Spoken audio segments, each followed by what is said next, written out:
The dozens that were here earlier have left, and in fact Murray Boulevard has reopened in one lane each direction, but the scene is still very active. As you mentioned, Colorado Springs police have assumed the investigation into this deadly shootout. Their giant mobile command unit, as well as the El Paso County Sheriff's Office unit, dominating the scene behind me. Now, moments after all this happened, around 4 this afternoon, this area was flooded with dozens of law enforcement units and paramedics who raced to the aid of their wounded colleagues.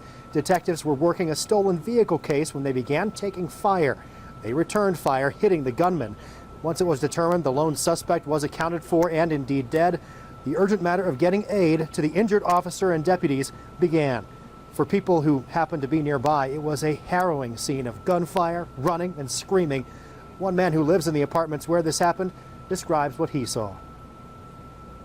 The 2 bodies on the left, they seemed like they were okay. One person was talking, but the third one, which I believe is the officer, he was on the right side of the street, on the curb, and yeah, it looked like they're just trying to revive him. Man. Everybody was running, like a lot of people was running, and I didn't know what to say.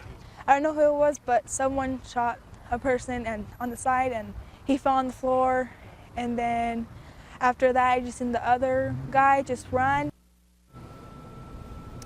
That last witness did not want her face shown on television. A large number of people gathered throughout the afternoon here at Galley and Murray to try to grasp exactly what happened here. When it became known that a deputy had died from his wounds, it cast a pall over everyone.